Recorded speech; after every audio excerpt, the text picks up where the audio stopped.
on a même plus honte. Le Cameroun a donc vendu sa honte aux chiens.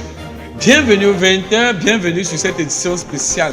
Ça cogne du côté de Djibouti. Qu'est-ce qui va donc se passer en Afrique? Nous sommes avec vous, madame et monsieur. Rebonsoir à tous et bienvenue pour cette édition. 3, 2, 1, go! Ok, c'est bon. Bon!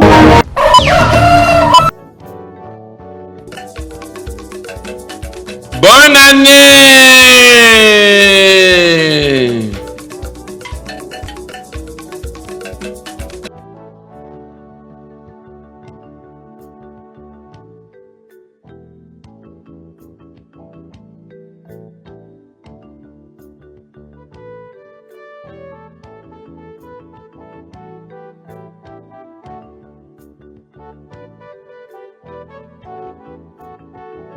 Who have no respect of human dignity in this nation, that time is coming. Like I said it, this is the time the international community has to prove to Cameroon that they have the interests of the ordinary Cameroonians who are the indigenous people at heart. Let me tell you something, Mr. Akum Leonard. I was discussing with some people the other day, I think 8 people that are older than me. And I told them, I remember when the Germans came to Cameroon, my dad told me, before you were sent to school, it was because your parents considered that you were an outcast. The good children, those who were well behaved, were placed to be closer to their parents. And the rascals were those who were taken and given to the white man to be trained so that he becomes illiterate. And all these people benefited scholarship. All these rascals benefited scholarships and they were taken out and were trained. They have all been in power for time since the last 3 decades, and they are the ones ensuring the interests of the colonial masters who are here plundering our resources. The wind of change is moving. Mr. Dimancho, I'm telling you, I'm a politician. I have been vying for change. The CRM that I'm a member and a cadre of the party has this manifesto. We have this in our slogan, peaceful change through the transparent ballot. But like I told you, within the ranks of all opposition and all stratas of life in this nation, I will not tell you that there are frustrations that are boiling up. There are frustrations that are boiling up. And if the regime in place is not careful, even those whom they are relying on, when the angers will boil up, even those that they think that are the ones that will protect them will turn against them. I mean those Cameroonians. Remember that the man who stood up in Egypt and decided that the Israelites were to leave Egypt, Moses. Moses was not somebody that had not grown up in the palace. Moses grew up in Pharaoh's house. The Bible tells us that he ate the food of Pharaoh. He had the wisdom of Egypt in him. There are people of this regime. Let's talk the like of Issa Truma, who people say no, he was with Biya yesterday. They are the like of Issa Truma. There are still many of them in the regime who are not happy. I want to tell you, when we look at the utterances of the current minister of communication with regards to the demise of Anise Ekane, you understand that there are people with a lot of vexation with what is going on. So the international community should sit up and prove to Cameroonians, because we have lost faith in them, that they are there for fair judgment to be meted on those who are terrorizing their citizens worldwide, and not only selectively, especially doing that in countries where they find that their interest is not secured, in other countries where the leaders secure their interests through natural resources that are being open to them to exploit and even take back to their nations, while those countries keep on suffering in perpetual poverty. Okay, how would you describe President Anise Ekane? President Anise Ekane was a man of his conviction. Okay. Yes, many times I've shared a TV platform with President Ekane. And one of the things that I understand about him was that he's a man who was stuck to his conviction.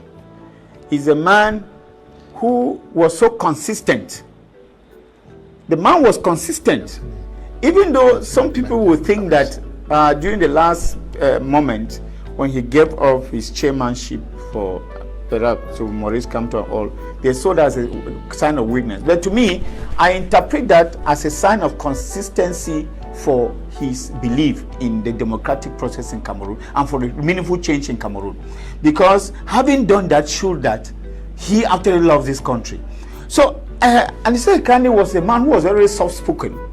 He is not that kind of a politician you are on the platform and you find him shouting on certain issues. He was very, very soft-spoken, and he took his time to speak, and he spoke exactly what he felt. This is why you will understand that he is one of those politicians that at one moment you will not even just find him, hear about him, some scandals about him anywhere. Even at the time when at one moment there was this issue from the Ministry of Territorial Administration where he was removed from being the president of Manidem, and all of those issues that came up. The man remained very, very stiff and constant in what he believed in and in a Manidem. And he was that kind of a politician who would not want to jump from one party to the other. From the time I knew Anissa Ekane has remained very faithful to the UPC, to Manidem. So I think that this was somebody who really needed to be trusted. And I'm really asking myself why this has to happen to him at the end. But as we often say, sometimes divine hand is always behind some of these things that happen to us and we do not know.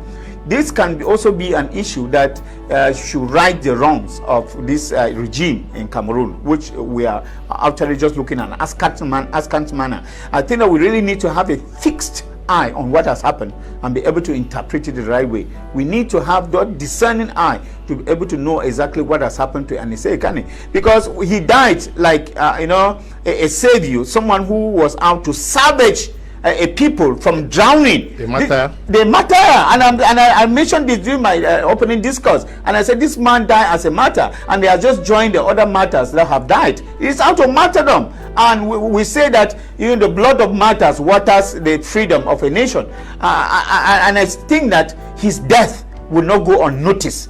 When I say unnoticed, this is very huge. This is big. When I say his death will not go unnoticed, especially in the political life of Cameroon, his death will create utterly, something. You see already in government, there are this question of who did this and who did that. And this brings to questions the prison conditions in this country. Because when you have somebody of that nature, of that, not only somebody of that caliber, but generally, when you imprison people, what is the care that you take of these people that you imprison? Because I think to me that prison is that place which is meant to correct people. Prison is not meant to kill or to strangulate or to erase people from the face of the earth. Prison is meant to correct people. And if prison is meant to correct people, then you should care about the health of the people when they get into prison. Because it is very, very important. Why is it that at this point in time, everybody is like, okay, the government and the government side, they have to carry out an investigation to know why he died. There's this stampede about everybody just showing that kind of a concern now. So I think that the calls that we have already had from the EU, from other organs, international organization, is a testimony of the fact that Anissa Ekane was somebody who had a clean face, who had a clean record, who had a good relationship with external bodies, who actually stood for the true meaning of change in Cameroon, and is somebody who was not at one moment looked upon as a terrorist. And I think that is why a lot of people are calling for the investigation of his death. And that is also why a lot of people defied or ought. I saw there were military surrounding his house. I passed by early this morning, and a lot of people were flogging in to pay their last homage to the Manidem headquarters. And I saw a mother, and which of course when I looked at that I said, oh God, who actually replayed the they start the democratic period, when democracy started in Bamenda, where we had what we call the Takambums. And we saw a mother trying to actually undress herself. This in Africa we call a curse, because if she did, it would have been a curse for all those who did that. We know what happens, what usually happened in the 1990s with the famous Takambums that were with John Frondi. So I think that these are some signs that we should know that he was not just a common man. He was a man of valor, a man of caliber, a man of respect, a man who stood for the people. And of course, whatever sins or whatever political error he committed, he only committed as a human being. And that the image that I will have of this great man, whom I call the Iroko of politics in Cameroon, was a man that stood for his conviction, and the conviction stood taller than him. And that is why he was ready to even give us his life. You know, he sacrificed himself. He was able to sacrifice, to ooze out his blood to salvage the people of Cameroon. That is the man, Anise Ekane. Are we seeing the departure of the cream, the last men standing within the ranks of the UPC? The likes of Kodok and that of Anise Ekane today. I think that Ekane's death is special, very special from other persons, because Ekane had the intrinsic. He went beyond. He went beyond the UPC. He went beyond the UPC. Ekane, you know, we always have it that the UPC remain tied to their political cycle, and it's always very difficult for them to go beyond. But Ekane went quite beyond, and he proved to the world at large that at a certain juncture in life, there is an ultimate price to pay for one's convictions, especially when we aspire to leave a legacy for posterity. Like I said a while ago, the mere fact that President George Anise Ekane, after having been devastated by the arbitrary rejection of Professor Maurice Kamto, did not allow that to weigh on his head, but he could still stand tall in the face of adversity and look beyond just the friendship that existed between him and Professor Kamto, and still could see in some other Cameroonian that person that had what it took to federate the forces of change to unseat the regime in place, and he had to throw his support for Issa Chiroma Bakare. I want to say kudos to him, though he's in his grave. You see, the Bible holds it, those of us who read the Bible. And it says blood would not just go for nothing. Remember, when Abel died, his blood was asking for vengeance. Those who have it in mind that they can just kill people and then go scot-free, I want to tell them it's a lie from the pit of hell. It is true that they may have all the protection it takes on them. Some may go up to the essence of saying that it is no longer written in the Bible that the children can pay for the sins of their father, but I will tell you that the Bible doesn't contradict. God is not a God of injustice. Some of these people who have killed people have amassed wealth, and the wealth, they are killing the people because they want to keep that wealth in their bank's account. They stockpile it for their generations to eat right up to the fifth generations. The only way those their generations might be saved, spared from the impending doom that is hovering over their families, is if they will refuse to eat that money, because that is money that is ill-gotten. It means the children would completely reject their parents' ill-gotten wealth, and that money is being directed into the state coffers and distributed to those who are suffering.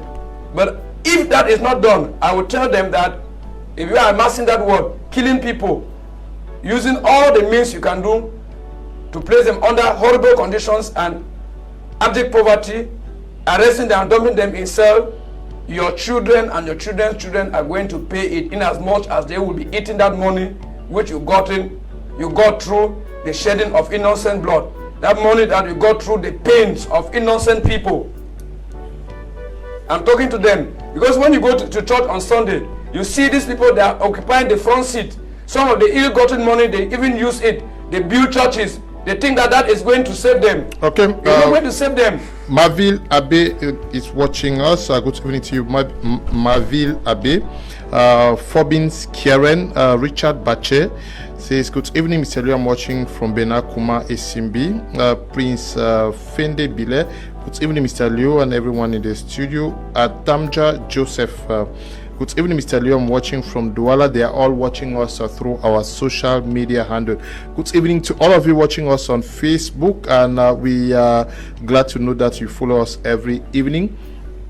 The government and the Ministry of Defense has promised to engage investigations. Dr. DiMaggio, this is what almost everybody is saying. The international community says we want to understand the circumstances under which President Nise Ekane died, and the family also wants to get clarity, his political family as well as Cameroonians.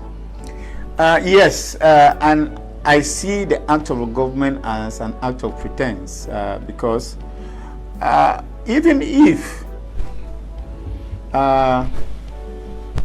because I'm looking at this point, and he said, Kane, to me, his death was programmed.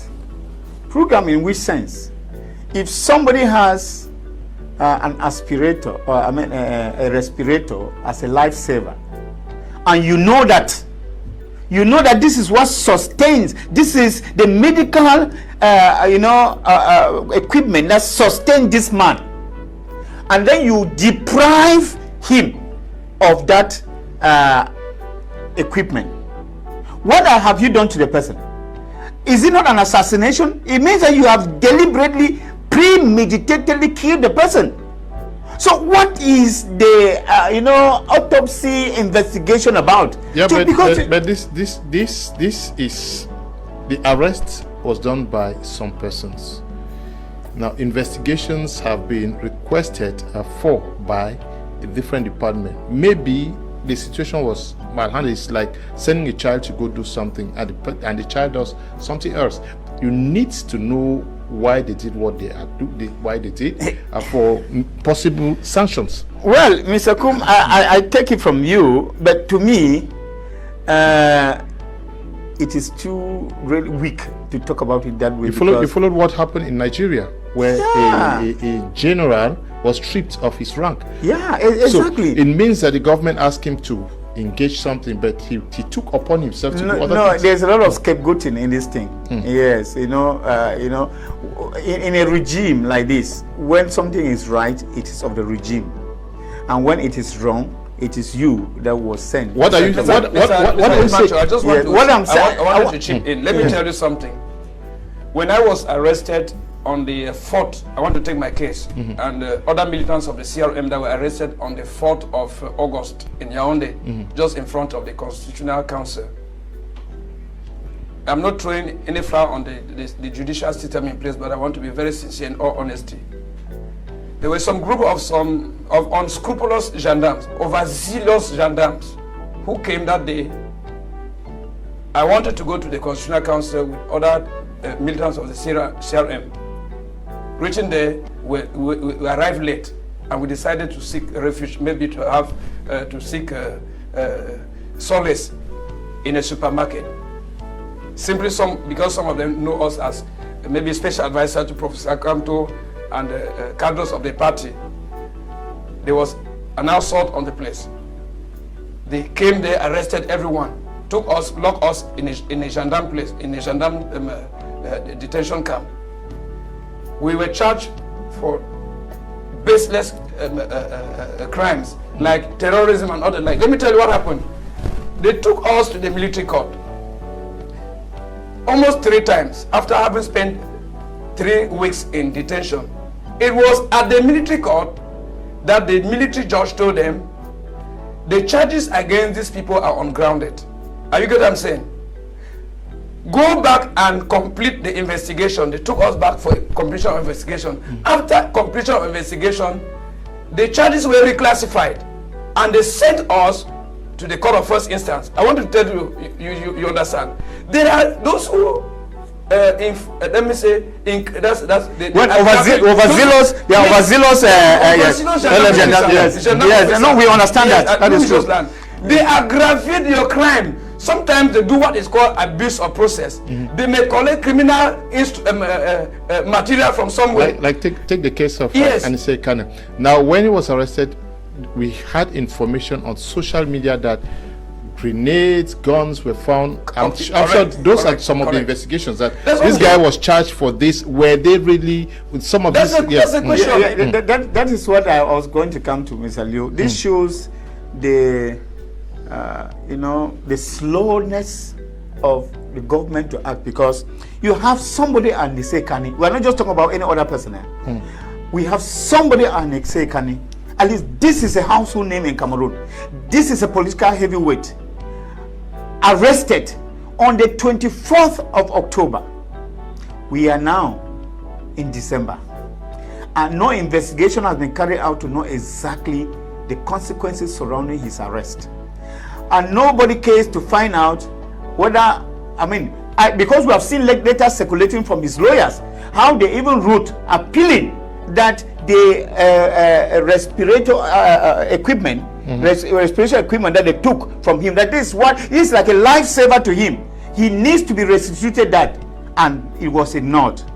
We have even learned from a letter from a Minister of Communication, the Minister of Communication, which was even indicting those who did that particular act. It means that to the Minister of Communication, this kind of an act should not be accepted in a normal country. So we are asking. What the Minister of Communication said was not in the official note. That was he was speaking as release. Of course. In a telephone conversation. That is don't defend that. That was a telephone. Yes, I understand that. No, I just want to put everything in context. But you know that he cannot say that openly, of course. Yeah, he can only do that. He was leaked. That is important to say that we know that there are bad things happening in Cameroon, and we actually know that there are people in government who do not know like the bad things that are happening in Cameroon. Just as Ms. Semutaga said, the way they were weeks off. Even of course that I may say that sometimes in investigation it happens that you take everybody and then you begin to fish the real people around, because that's what happened when they want to do a random arrest. They arrest people at random, and now when they are fishing out, when they are getting closer to the investigation, that is actually when it's not just only the arrest, but the problem is the charges levied against you. Because you can arrest somebody. You don't arrest somebody who is just in a drinking spot and then you charge him for terrorism. You charge him for association with criminals. You charge him for hostility against the let us get orderly. My question had to do with investigations. The family wants to get clarity.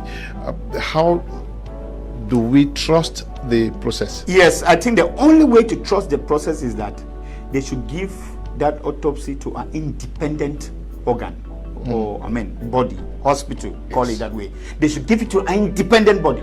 It should not be the very government to do the autopsy, because it raises a lot of doubt. Of course, Anise Kane died in a government facility, and we cannot still say that we give the autopsy to be done by a government facility. I think that the government really wants clarity on this issue, which of course I've seen that there's some good faith. Whether it is because of the pressure that is mounting from the external bodies or whatever, but there is some good faith to do it. Let them listen to the family. The family has said it can only be done. They will only accept that if it is done by an independent body. And this is good. But if they think that there is really nothing about it, I don't think there should be any hesitation about that. So I think that Cameroonians themselves is not only about the family.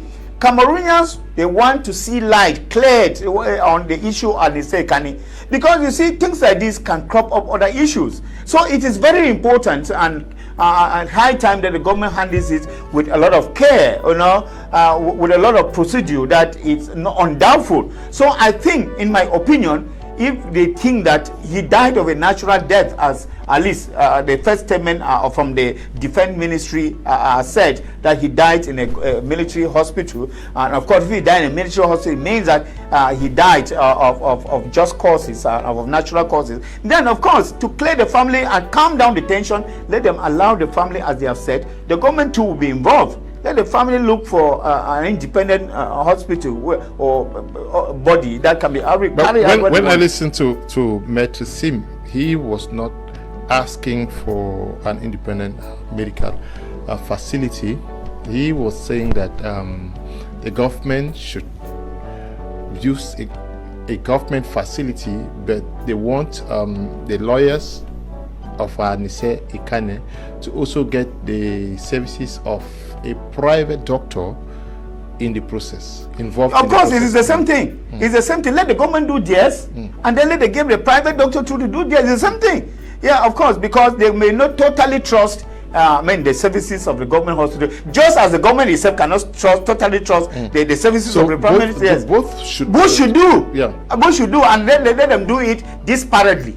They are not supposed to do it together. Of course, you know what happens sometimes. Let them do disparately. The government should do it on and render its report, and then let that report also be confirmed by the doctor that the family or the lawyers must have actually chosen. It is very, very important, because the issue of I already heard even the sister saying they do not want the corpse of Anise Ekane. A lot of the utterances are already coming, which are not good for this country. I've already seen a lot of civil societies gathering, and I mean the storm is actually rising, and we do not need this. We are already having a very fragile political situation in Cameroon here, and we do not want this to actually strike, prolong. Good evening, Mr. Leo. Since the opposition failed to form a coalition because of their personal interests, so no good statement can come from them. Shanji Edwards, watching from Ambam. Greetings to you and your panelists. A special one to my senior brother, Mr. Michael, who I respect so much. Good evening, Mr. Leo. I'm called Hamza, watching from Kononi. Good evening, Mr. Leo. Cameroon has been made a jungle by some individuals. These individuals don't love Cameroon. All they care about is about your stomach. It's funny how people have lost their conscience. The system is not good. Tambe is writing from Kosala. Good evening, Mr. Leo and panelists. I've heard one of them say that the international community has done nothing in the war in the northwest and southwest regions. I wish to find out whether the international community should have come to ask parents to send children to school, ask Ambas to stop kidnapping, stop ghost towns, stop road blockades, stop paying liberation taxes, stop the killing of blacklegs, burning of government buildings and individual houses. The list goes on and on. Can one create a crisis and want Europeans to come and solve it? Christopher is watching us from Bamenda. Good evening to you, Christopher. Now, almost everybody wants to see the tense atmosphere in Cameroon brought down to some level. Can we also expect to see in the days or weeks ahead the authorities use the demise of President George Ekane Anise to also engage the releasing of prisoners? Mr. Kum Leonard, we are dealing not just those arrested now, but also your party members. Political friends. Mr. Kum Leonard, we are dealing with a regime that is not accountable to its people. That's the first thing I want to let you know. When you have a regime that has lobbying firms which are overseas, whose job is to do a kind of public and media campaign to give or to paint a good image of Cameroon, you find that it is an arrogant regime. There is a paper I read last week from a prominent figure shared in one communication channel, which shows how the regime in place since 2018 has been using fabulous sums of money to bribe firms in the US of A so that they could stay aloof. The things which are happening in Cameroon, especially the media outlets, to speak good of Cameroon, you find that it is a regime that is not willing to repent, an unrepentant regime. Because after having seen what happened with the Anglophone crisis, what happened in 2018, the arbitrary arrest and detention of militants of the CRM, the opposition asking for the consensual reform of the electoral system. We even saw Patricia Tumanu Damjoya in one of the visits to the Unity Palace, I think it was on Unity Day, 20th of May, personally handed the proposal from the opposition parties so that reforms could be done before the 2025 presidential elections, and she personally handed it to President Paul Biya, and that was not done. And then in 2025, opposition crying foul play, and then finally thousands have been arrested and dumped in prison, and one of the prominent figures died. And you tell us at this juncture that this could create some empathy and sympathy in the hearts of the regime barons so that they can enterprise meaningful dialogue, or maybe you said take some measures to ensure that the tensions are quelled down. Let us just hope. Impossible is not Cameroon. I am not saying that that cannot happen, but personally I'm not convinced. What I only advise is that the church, the imams, the traditionalists, as they call themselves, they need to intensify prayers for this nation. Because this nation is gradually being transformed into Sodom and Gomorrah, where a lot of things are happening. You know the death of Martinez Ogo. You know the death of the wife of one of the cadres of the CRM, Pascal Zambwe. While in prison, the wife was assassinated in Yaoundé.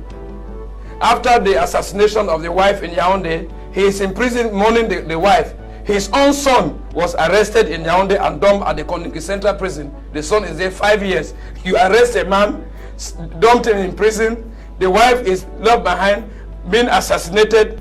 Just after assassination, the son is arrested and dumped in prison. Honestly speaking, it means that if there was a way to kill the man in prison, he would have been killed. Those are instances that tell you that what interests the regime in place is their stay in power. In as much as they have that guarantee that they can stay in power, then they are ready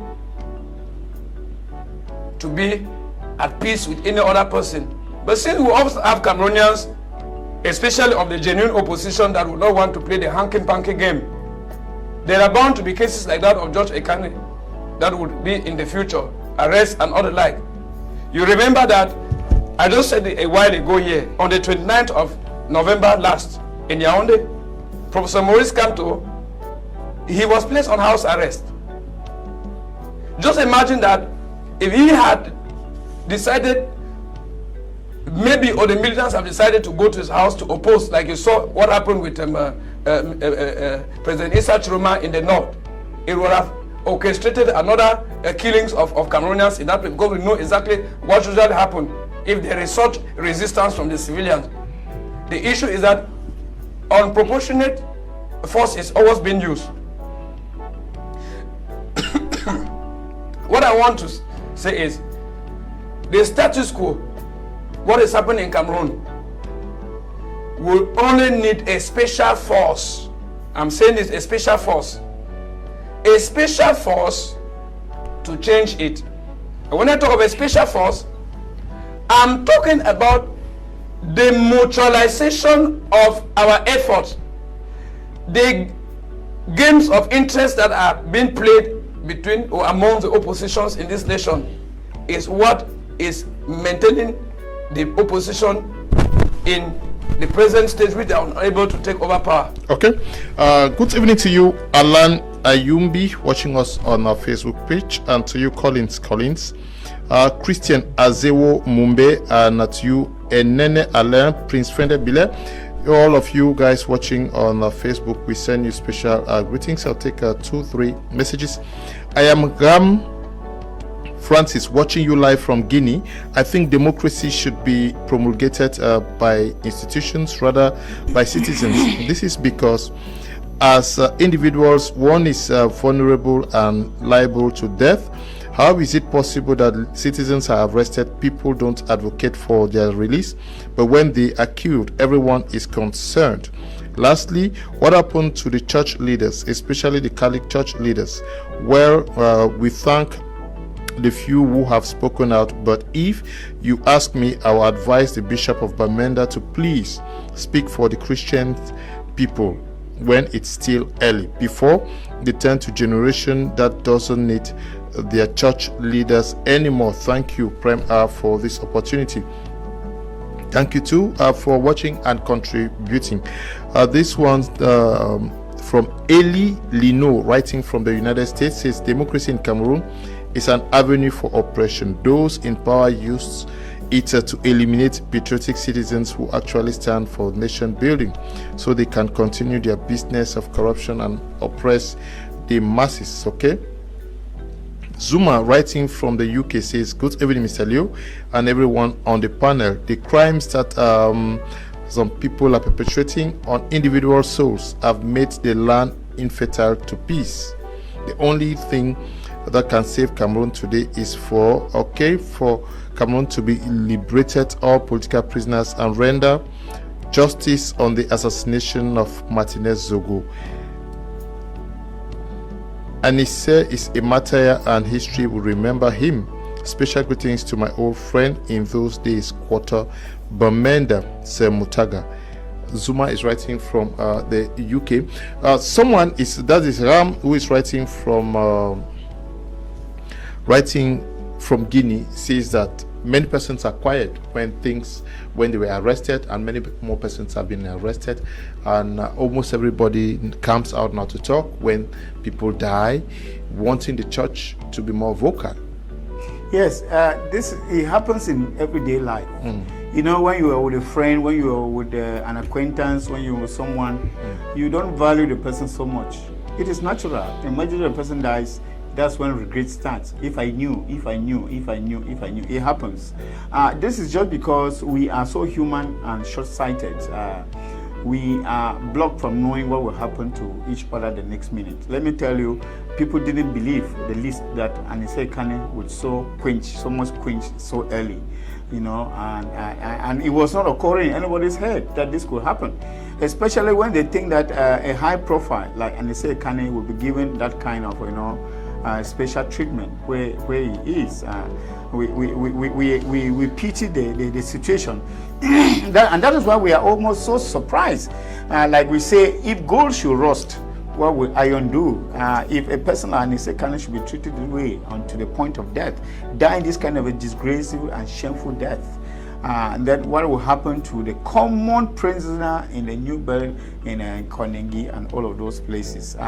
And that is why I find a lot of people expressing, and of course, it dawns on people afterward that this fight is supposed to really be a collective fight. So they have a mixture of sympathy and they have a mixture of regret. You know, it is all interwoven. And people think that, oh, if we knew, we would have joined forces with this person. And that is why I said, if this is not handled very carefully, it sparks off another issue. Because at this point in time, it is very easy for some opportunists to take advantage. It's very easy for some political parties to take an advantage.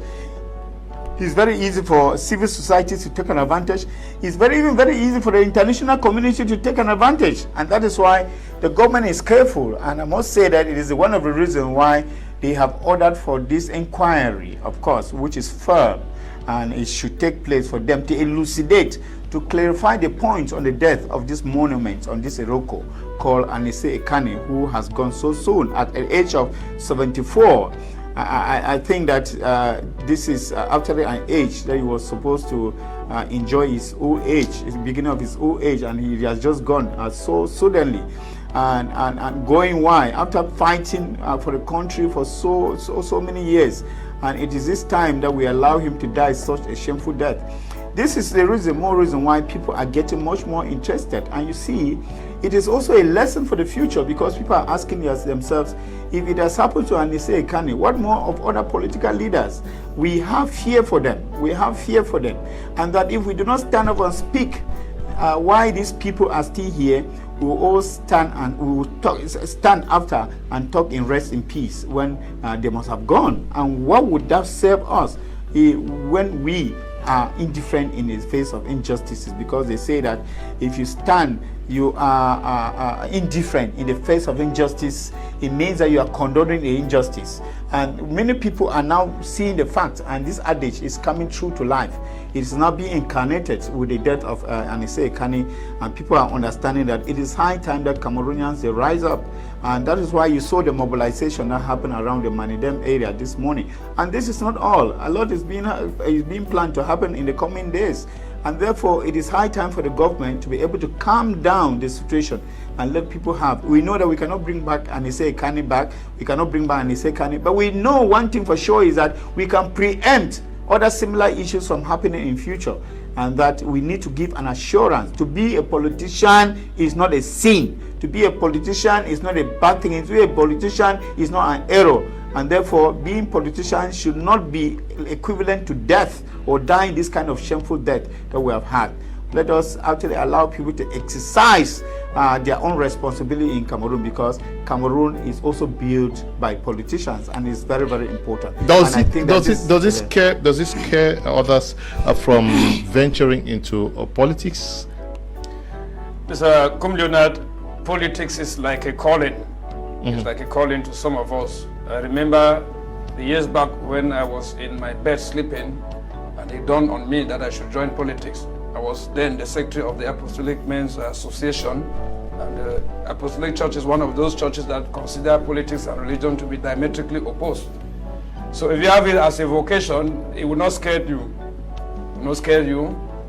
I remember no woman can be scared simply because she delivered the child through cesarean section, or because they had been pain, or she saw another woman giving birth and died on the maternity bed, giving birth to a baby. If you are genuinely called to politics, you understand that there's always a price to pay. Even Jesus Christ himself paid the price. But then, you know, there are things that happen to the ordinary eyes. They might seem very, very bad, but God allows it for a reason. It's true that the death of President George Anise Ekane is painful, and really painful indeed, because President Paul Biya, who is at the Supreme Magistracy of Cameroon, had always said it, that he wants to be remembered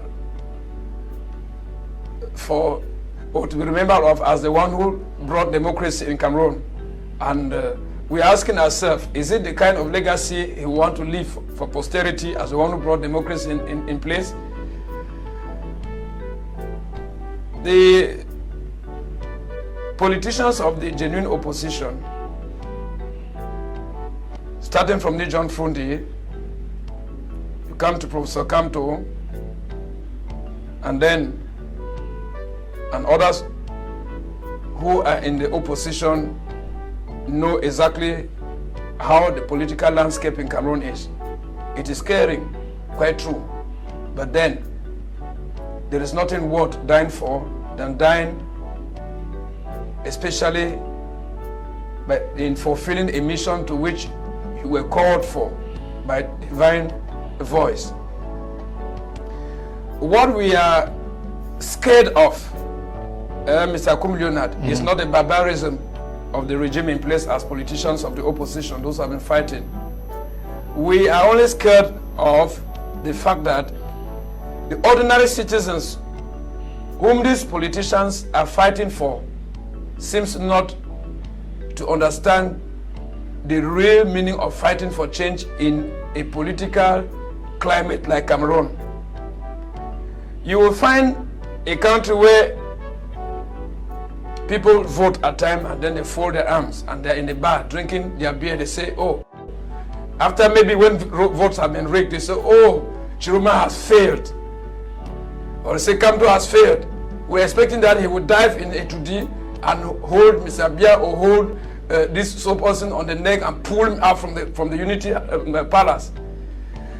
Many do not understand that political change necessitates collective and sincere, genuine commitment of all citizens. That is what scared most of the opposition politicians. It is not even the barbarism of the regime, because we have seen countries where such authoritarian regime had exist, and the people rise up one day and they say, no, enough is enough, an end to this, and they end it. God is not going to come down here to save Cameroon from the present grip, which we are lamenting of. Mr. Kum, I'm an evangelist, you know. The Bible says in the book of Psalms 115 verses 16, it says the heavens belong to God and the earth has he given to the sons of men. It means that God has given us all the necessary enablement to give the earth the form we want. The church has a primordial role to play in this nation, rather than just the necessary, let me say, the cries or the messages which they're passing out. We have seen in countries like, take for example, the next door country, like the Democratic Republic of Congo, the role of the Roman Catholic Church in ensuring that there was genuine and transparent elections that were conducted before Etienne Tshisekedi took over from Joseph Kabila. We've seen the role played by Desmond Tutu in South Africa. We expect that the church, especially the mainstream, that's the Catholic Church in Cameroon, get itself committed to change. They shouldn't stay and limit themselves only to mere communiques and all the like.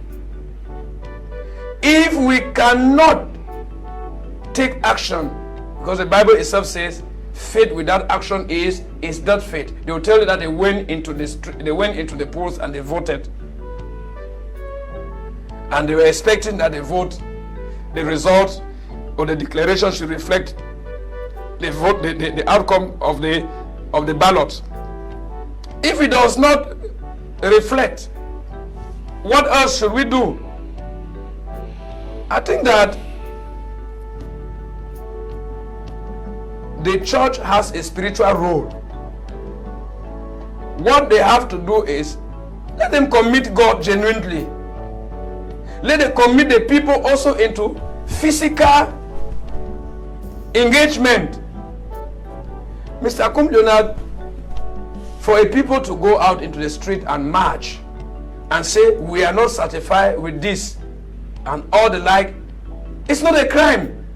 But we want to see some of these church leaders, the archbishops. Just imagine in Douala, Mr. Kum Leonard, that after it was proclaimed that the people said the results were rigged, and Monsignor Makleda was in the street and said, no, I am leading the church to march and contest that this was not done. Is that his place? Is it his place to do that? We saw that in Democratic Republic of Congo. Yeah, but that was before the elections. They made sure that they engage both parties involved, political stakeholders to come to an agreement. Mr. Kum Leonard, yeah. What is the role of the church to fight against injustice now? Yeah, but why are you not calling you a man of God also? Must it be the Catholics? What are you? I want to call other persons. I'm not ended. Let us even look at they call him, for the Presbyterian Church we have the moderator. The Apostolic Church they have the president. You go to the Baptist.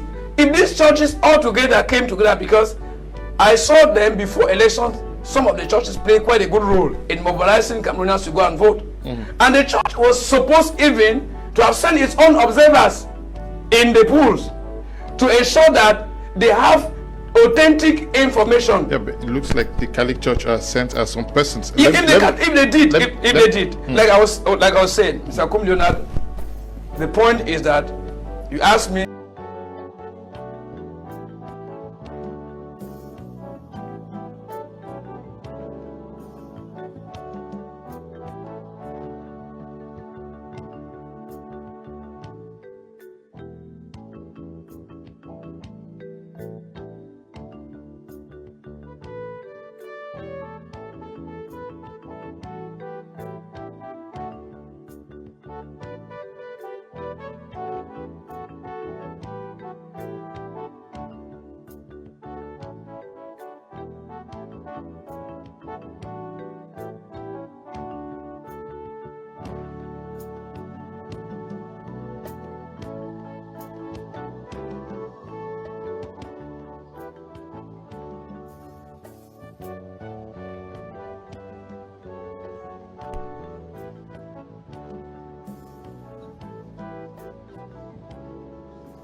Nous sommes déjà presque arrivés à la fin de cette édition spéciale, l'une des chaînes sociopolitiques.